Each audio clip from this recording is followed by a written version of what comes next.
a flat earther, flat earther, flat earther, flat earther, flat earther, flat earther. I'm a flat earther, flat earther, flat earther, flat earther, flat earther, flat earther. I'm a flat earther, flat earther, flat earther, flat earther, flat earther, flat earther. Hey, my name is Tristan, and I'm in second grade, and I asked my teacher to show me an experiment where water curves. She couldn't do it because it doesn't curve. The water always finds its level.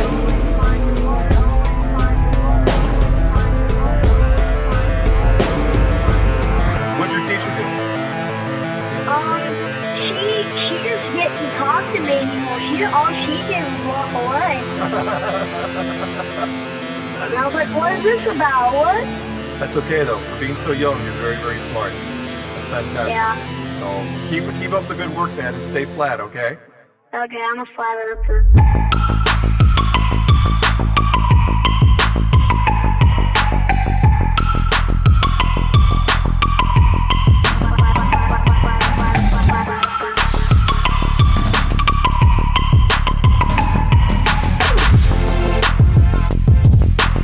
She couldn't do it.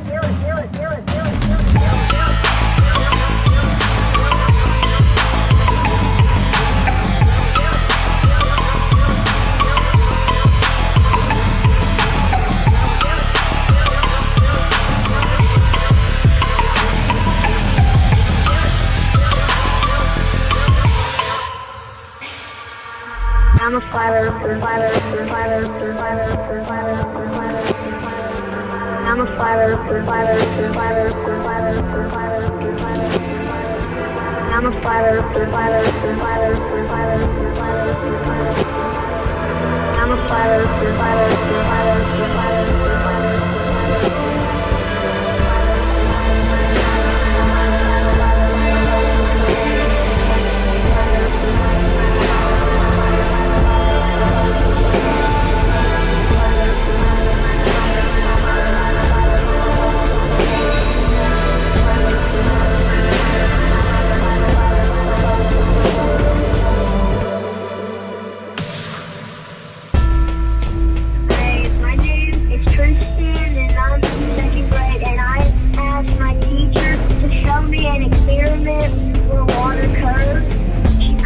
Because it doesn't curve, the water always finds its level.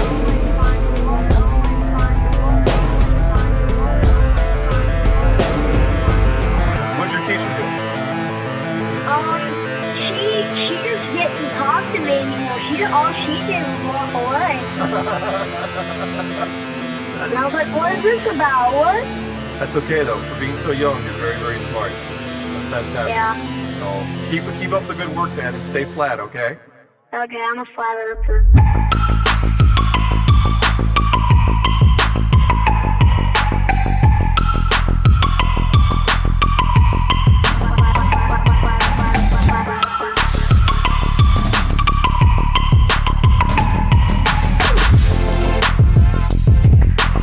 She couldn't do it.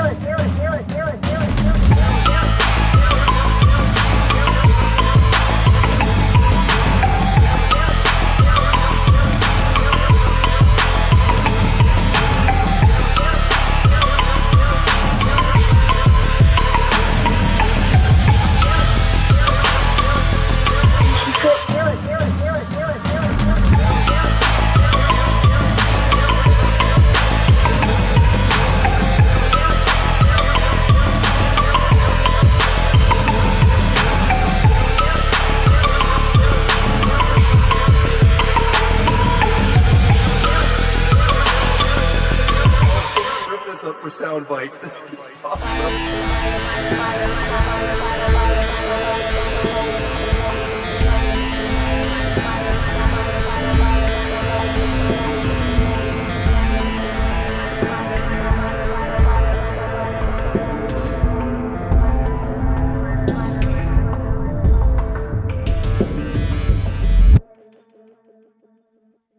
All right, everyone, welcome back to Anti-Religious Scripture Study with me, Karen B., and of course, just Jack Flat Earth.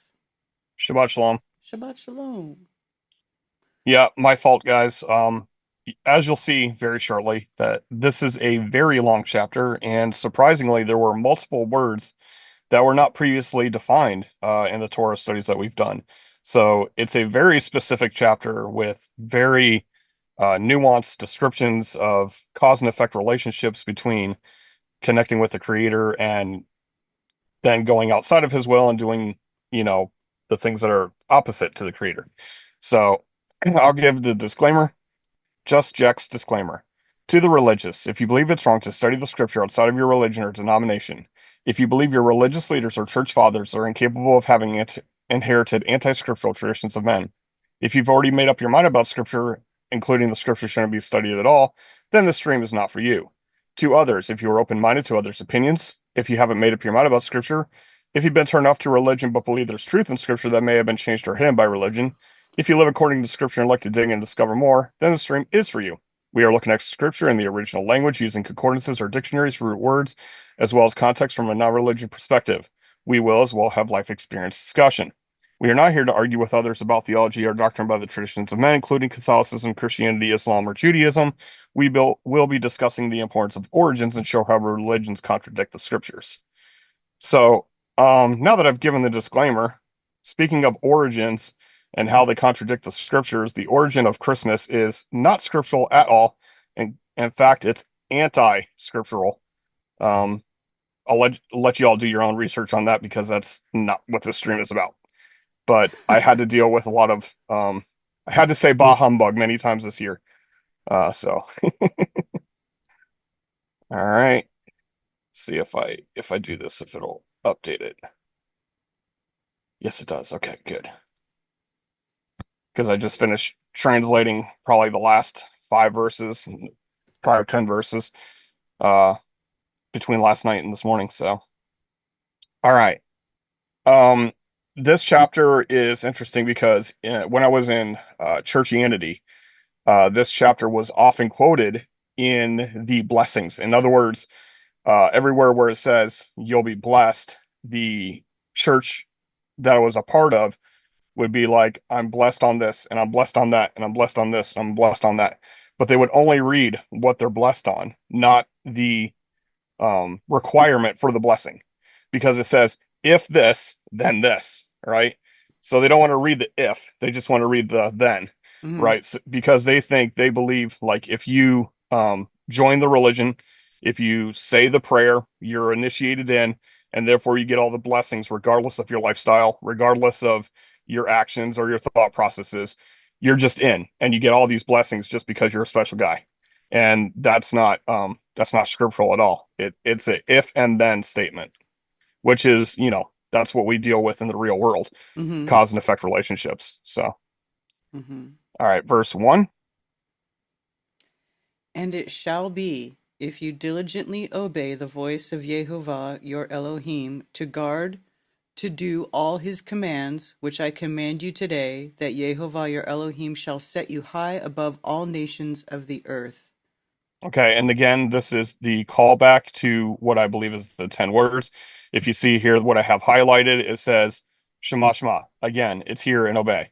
Going back to Exodus chapter 19, verse 5. And my mouse died, so I'm doing the touchpad thing, so it's a little slow working around here. But here again, we have the right here, Shema Shema. And then, and I will set you above all the peoples, for all the earth is mine. So it's above all the people of the earth. And it's not above all, it's from all the people, not above all the people. So slightly mistranslated there, which we went through way back then. All right, verse 2, sorry. And all these blessings shall come upon you and overtake you, if you obey the voice of Jehovah your Elohim. Okay, so I like the fact that this says it'll overtake you. It'll reach out and get you. Okay, so these blessings are to come and get you. Okay, verse 3. Blessed are you in the city, and blessed are you in the field. Okay, so this is where typically the churchianity would start reading. Blessed am I in the city, blessed am I in the field, and so on and so forth, without the condition that says if. Hmm. Right. All right. Verse 4. Blessed is the fruit of your body, and the fruit of your ground, and the fruit of your livestock, the increase of your cattle, and the offspring of your flocks. Okay. Blessed is your basket and your kneading bowl. Okay. The kneading bowl is where you would let your dough sit if you were rising it. Hmm. Blessed are you when you come in, and blessed are you when you go out. Okay. Yehovah causes your enemies who rise against you to be smitten before your face. They come out against you one way and flee before you 7 ways.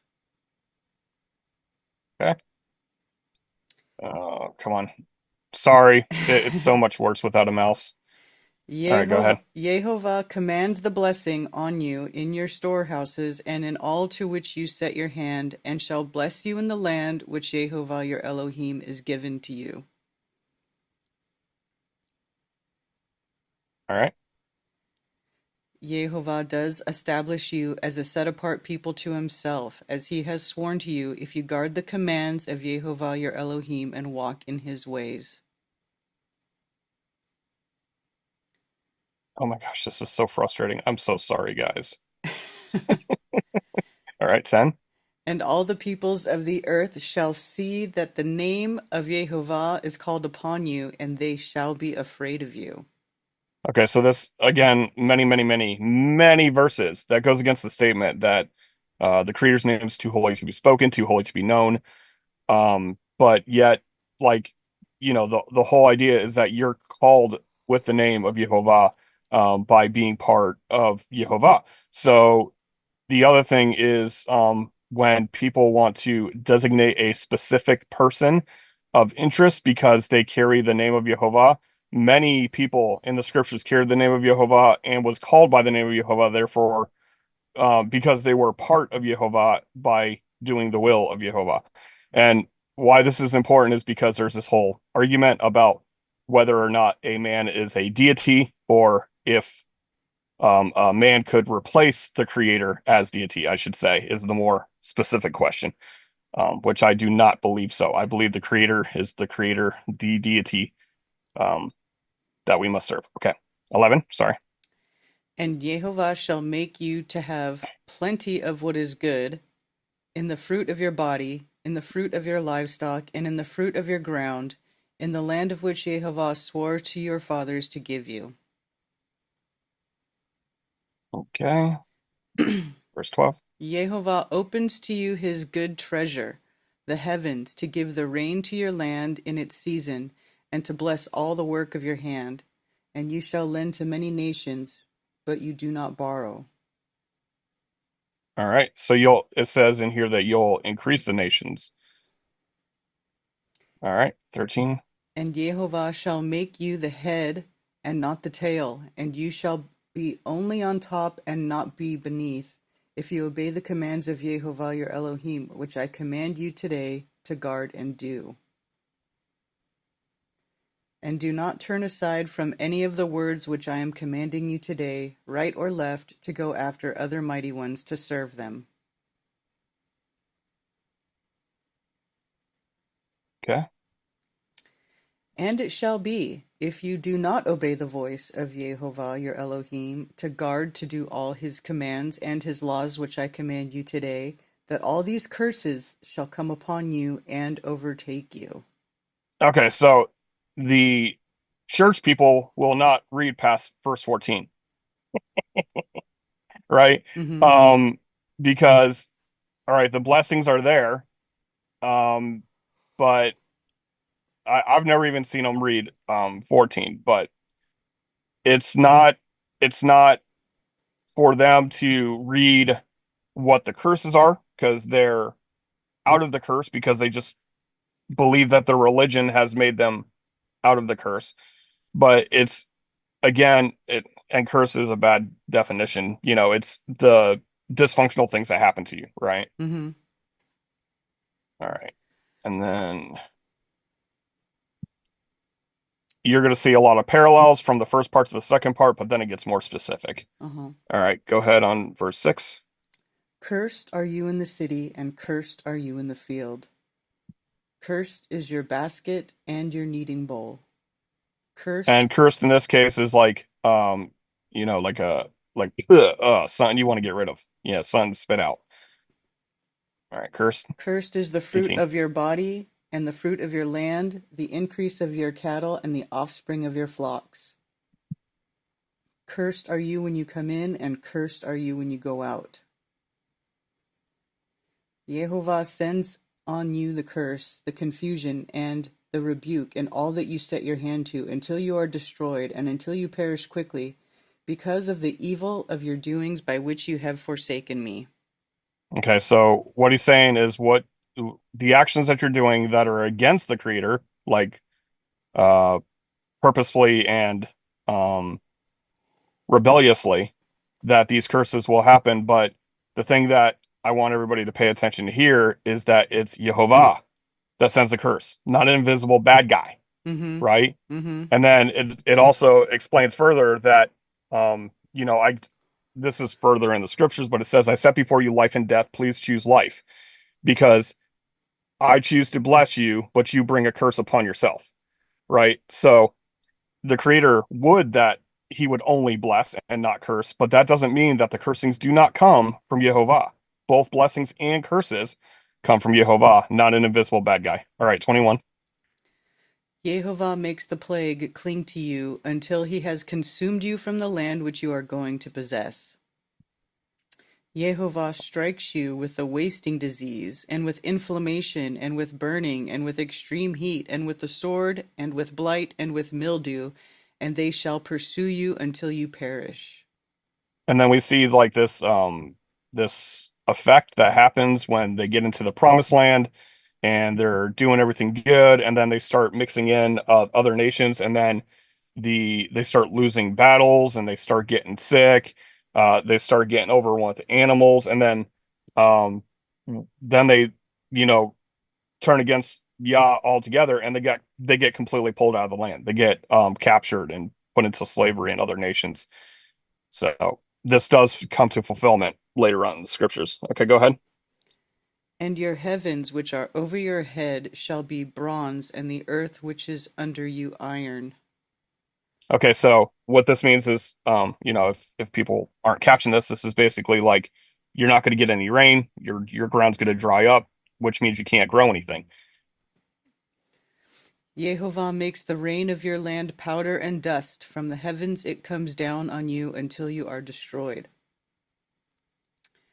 Okay. Yehovah causes you to be defeated before your enemies. You go out one way against them and flee 7 ways before them, and you shall become a horror to all the reigns of the earth. Okay, so see here it says like if you were in the blessings, then the enemies will come after you one ways and flee 7, and then if you're in the curses, it's the opposite, right? Mm-hmm. And your carcasses shall be food for all the birds of the heavens and the beasts of the earth, with no one to frighten them away. Yehovah shall strike you with the boils of Mitzrayim, with tumors, with the scab, and with the itch, from which you are unable to be healed. And there's other verses that says that if you keep the commands of Jehovah, you will no longer have the sicknesses of Egypt. Yehovah shall strike you with madness and blindness and bewilderment of heart. Yep. And you shall And be... and the strange thing about this is I've seen in my own life, when I completely turned against the creator, Mm-hmm. when I was in an insane part of my life, I did see the madness and the blindness and the bewilderment of heart. I've lived that. It's not great. Doesn't Not sound it's doesn't not fun. sound doesn't sound fun. All right. And you shall be groping at noon as a blind man gropes in darkness, and not prosper in your ways, and you shall be only oppressed and plundered all these days, with no one to save you. You become engaged to a wife, but another man does lie with her. You build a house, but do not dwell in it. You plant a vineyard, but do not use its fruit. Yeah, and I see that happening a lot with people as well. Not with me, thankfully. Ever since I've been married, I've been good. So. Yeah. All right. 31. Your ox is slaughtered before your eyes, but you do not eat of it. Your donkey is violently taken from before you, and it is not given back to you. Your sheep are given to your enemies with no one to save them. And again, this is reiterated in like the history books, Chronicles and Kings, when they lose the land. Your sons and your daughters are given to another people, and your eyes look and fail for them all day long, and your hand powerless. A people whom you have not known eat the fruit of your land and all your labors, and you shall be only oppressed and crushed all these days. And you shall be maddened because of the sight which your eyes see. Jehovah strikes you in the knees and on the legs with evil boils, of which you are unable to be healed, and from the sole of your foot to the top of your head. Jehovah brings you and the sovereign whom you set over you to a nation which neither you nor your fathers have known, and there you shall serve other mighty ones, wood and stone. Okay, so this is actually part of the problem because um, the sovereign who you set over you. This actually started the initiation of stuff going wrong. As soon as they cross over to the land, they're like, we want to be like the rest of the nations and put a king above us. And he says, if you put a king above you, you're going to lose, your produce. You're going to lose your daughters because they're going to become his wives, and all this stuff. And they're like, oh yeah, that's what we want. And the creator's like, why? Like, why can't just the creator himself be your king? Like that's the whole premise of when you choose a sovereign above you, this is what's going to be the inevitable thing. You're going to be taken into captivity because you worship the man above the creator. Mm-hmm. All right, 37. Thus you shall become an astonishment, a proverb, and a mockery among all the peoples to which Jehovah drives you. Okay. You take much seed out into the field, but gather little in, for the locust consumes it. You plant vineyards and shall labor, but you neither drink of the wine nor gather, for the worm eats it. You have olive trees in all your border, but do not anoint with oil, for your olives drop off. You bring forth sons and daughters, but they are not with you, for they go into captivity. Locusts possess all your trees and the fruit of your ground. The sojourner who is among you rises higher and higher above you, but you come down lower and lower. So if you remember, the sojourner is someone who's going to the land to try to become part with Jehovah. And if you're coming off the path and then they're going towards the path, they're going to be blessed. You're going to be cursed, Mm-hmm. right? Because again, this is reiterating the point that there's no special boys, right? If you think that you're, one of the chosen people and you're not living within the lines of Jehovah's will, then you're going to be cursed. Like maybe you'll be at war for generations for some reason. If you claim to be the special people and you're not doing what Yah says, then you're not the special people anymore, and stuff's not going to go well for you. Mm-hmm. All right. He lends to you, but you do not lend to him. He is the head, and you are the tail. Speaking of the sojourner, by the way. Yeah. And all these curses shall come upon you, and they shall pursue and overtake you until you are destroyed, because you did not obey the voice of Jehovah your Elohim, to guard his commands and his laws, which he commanded you. And again, this comment of the voice of Jehovah, that also goes back to 19:5, where it says, if you will hear and obey in my voice and guard my covenant. So yeah, it goes back to that again. 46. And they shall be upon you for a sign and for a wonder, and on your seed forever. Because you did not serve Jehovah your Elohim with joy and gladness of heart for all the plenty. You shall serve your enemies, whom Jehovah sends against you, in hunger and in thirst and in nakedness and in need of all. And he shall put a yoke of iron on your neck until he has destroyed you. And a yoke of iron is, you'll be a hardworking slave, right? Yeah. So a yoke is something that you put around an ox to do the work, and iron, of course, is, Heavy a harder metal. service. Yeah. Yep. Heavy burden. Jehovah shall bring a nation against you from afar, from the end of the earth, as swift as the eagle flies, a nation whose language you shall not understand.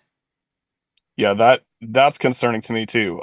The nation from the ends of the earth, a language who you don't understand. They understood plenty of the nations around them, but this is saying, like, if you keep it up, there's going to be nations that are even further out that come in and take over. 50.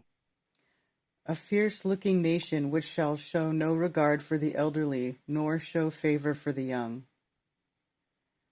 And they shall eat the fruit of your livestock and the fruit of your land until you are destroyed. They leave you no grain, nor new wine, nor oil, nor the increase of your cattle, or the offspring of your flocks, until they have destroyed you. And they shall besiege you at your gates till your high and fenced walls, in which you are trusting, come down in all your land. And they shall besiege you at all your gates in all your land, which Jehovah your Elohim has given you. And you shall eat the fruit of your own body, the flesh of your sons and your daughters, whom Jehovah your Elohim has given you, in the siege of distress, in which your enemies distress you. This has actually happened historically, when the Romans took over the Israel area. There was a town on a hill, a walled hill, that was in captivity, and they got to the point where they were eating each other because they were starving to death. Crazy. Oh my God. The man among you who is tender and who is very delicate, his eye is evil against his brother, against the wife of his bosom, and against the rest of his children whom he leaves behind. I find this funny. A man who's tender and delicate, a man who's not a man, is the way I would read that. Right. Not doing their responsibility, very tender. Don't hurt my feelings, or I'll cancel you. Okay. Against giving any of them the flesh of his children that he eats, because it is all that has been left to him in the siege, and distress with your enemy distresses you in all your gates. The tender and the delicate woman among you, who has not tried to set the sole of her foot on the ground because of her delicateness and tenderness, her eye is evil against the husband of her bosom, and against her son, and against her daughter. And it's a shame because, again, modern society kind of lines up with this a lot. Unfortunately, it's very sad. Like women taken off because they're living their life, you know. And against her seed which comes out from between her feet, and her children whom she bears, for she eats them in secret for lack of all, in the siege and distress with which your enemy distresses you in all your gates. If you do not guard to do all the words of this Torah that are written in this book, to fear this esteemed and awesome name, Yehovah your Elohim. But you don't need to know it, right? you shouldn't know it. It's not important, right? Right. I think it's pretty important, yeah. Yeah. Then Yehovah shall bring upon you and your descendants extraordinary plagues, great and lasting plagues, and grievous and lasting sickness. Okay, so this somebody might pull out for the generational curses, and I've always, there's other verses that say that the curses will not be on the son for the sins of the father and vice versa. So what this is talking about is generationally they're turning against Yah, turning against Yah, turning against Yah for generations. So the curses continue. But as soon as they turn back to Yah, like when they come back from Babylon, they cry out and they're like, we're going to go back, we're going to do the right thing. Then they became blessed again, where like the king found favor and helped them rebuild the tabernacle or the temple and the wall and all this other stuff. But they still had to be at war until they were fully committed. All right, 60. And he shall bring back on you all the diseases of Mitzrayim, of which you were afraid, and they shall cling to you. Also every sickness and every plague which is not written in the book of this Torah, and Yehovah does bring upon you until you are destroyed. So even sicknesses and plagues you haven't known before. Okay. And you shall be left with few men, although you had become as numerous as the stars of the heavens, because you did not obey the voice of Yehovah your Elohim. Again, this is a callback to what I believe is the 10 words. Obey the voice. Okay. And it shall be that as Yehovah rejoiced over you to do you good and increase you, so Yehovah does rejoice over you to destroy you and lay you to waste, and you shall be plucked from off the land which you go to possess. Like, thank goodness we got him out of here. And Yehovah shall scatter you among all the peoples from one end of the earth to the other, where you shall serve other mighty ones, which neither you nor your fathers have known, wood and stone. Yep. And definitely there's scattering, and definitely there's all sorts of crazy worship. All right, 65. And among those nations you are to find no rest, nor have a resting place for the sole of your foot. But there Yehovah shall give you a trembling heart, and failing eyes, and sorrow of being. And again, a lot of people who have no purpose in life, they don't understand who they are or where they are. Like if you're on an in an infinite vacuum of nothingness and you're on a speck of blue dust, Mm-hmm. you know, uh, yeah, you can feel that way for sure. And your life shall be hanging in suspense before you, and you shall fear night and day, and not be certain of your life. In the morning you say, "Oh, that it were evening," and at evening you say, "Oh, that it were morning," because of the fear of your heart with which you fear, and because of the sight which your eyes see. And again, this is when I was going through the worst part of my life. This was my everyday experience. Oh, that it was nighttime. Oh, that it was daytime. Mm-hmm. It's crazy. Yeah. And Jehovah shall bring you back to Mitzrayim in ships, by a way of which I said to you, you are never to see it again, and there you shall be sold to your enemies as male and female slaves, but no one to buy. All right.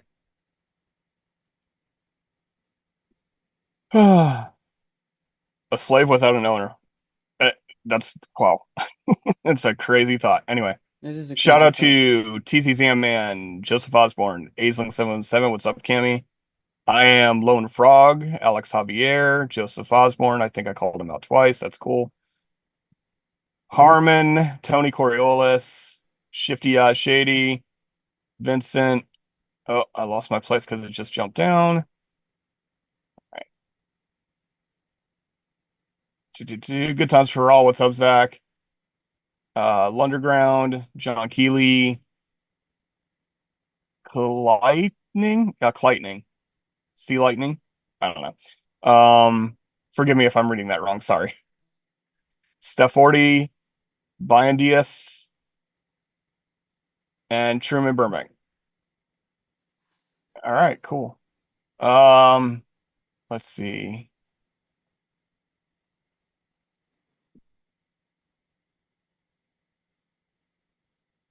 All right, Alex Javier was like, I would like to say Happy Christmas Kwanzaa for the many who interacted this week. BTW Hanukkah, is Hanukkah all right? Um, yeah, I have mentioned it in the past, but it's based on the Maccabees, which is a book that was taken out of the scriptures, but it's the history of Persia taking over the land, and or was it Rome? Oh my gosh, or Greece. It was one of those ones. Oh, it was Antiochus Epiphanes. So, I think that's Greece. And when they got kicked out of the land and they came back and they rededicated the temple, they had missed the Feast of Tabernacles, aka Sukkot.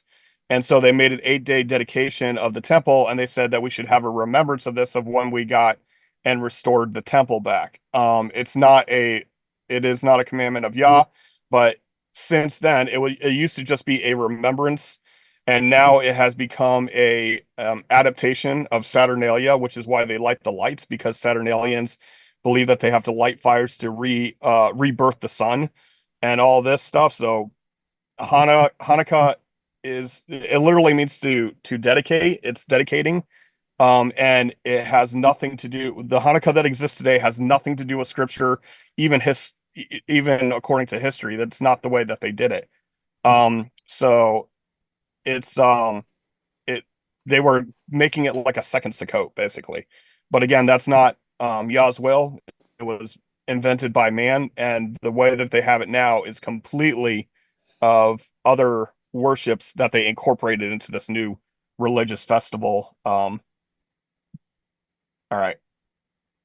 Alex Javier again. The verse that said more will come from farther out of the from further out from the corners of the earth, or something that reminds me of, some have talked about the land beyond the ice wall, or four quadrants talk. Yeah, I'm not going to get too much detail on that, but I have a theory of for further regions bringing the worst nations that were, I would say, the oldest nations that exist in our plane. But again, this is pure speculation, and don't quote me on that. I hate when people try to hold me to my beliefs, and it's like I have no evidence for any of this. This is just theoretical, or philosophical Mm-hmm. idealism. Yeah. Shout out to NDB Mm-hmm. and Lord Bracer. All right. Any shout outs from any of the other channels? I do not see any chatters, but shout out to people watching at Rumble or Rockfin and also X and Facebook. Have a wonderful day. I would also say, like, this chapter is a little hard to read because it's like, oh, we're reading about all these curses. However, it's like, why worry about that? Worry about, like, trying to figure out how to connect to the creator more so that you're in the blessing part. It's Mm-hmm. like when people want to dwell on the book of Revelations, like, what does this mean? Does this mean that this will happen or that will happen? And I'm like, it doesn't matter to me. I'm just worried about if I'm in the right standing with the creator, not about whether or not you know, I'm part of those who get tortured this way or that. Why worry? You know, live the best life. Try to connect to the creator as much as possible. And I would suggest spending some time in nature away from screens. That helps a lot. Yes. So, Yes. just like, you know, grounding, if you don't know anything about that, it's just walking barefoot in the dirt and the grass, and just getting out in nature will help you get closer to the creator. Just simply getting away from the programming that we have with all these dang screens. And I don't mean that just okay, well, if I just watch good content, no, it doesn't matter. Like, get away from the screens altogether. Yeah. Just get away for a little bit. You don't have to, like, swear them off. I mean, information's good, but It's it's good also to get good to away. take breaks and enjoy nature and, you know, Exactly. it's good for Exactly. you. A little bit Well, of digital I detox has never hurt anybody. exactly. And I also want to say that this, according to, like, a scriptural perspective, there are two seasons in the year, and it's the early and the latter. And then, you know, one portion of the year has longer days and one portion of the year has shorter days. And as of now, these are shorter days. Mm-hmm. So They're starting to get I have longer. been taking, From now on, yeah, they're going to get it is longer. starting to get longer, but I'm saying during the winter, I've taken a lot of naps Yeah. because the days are shorter. So, Yeah. alrighty.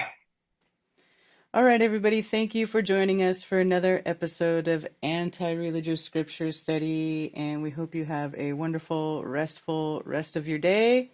And, And the earth is still and flat. the earth is still flat. Shabbat Shalom. Shabbat shalom.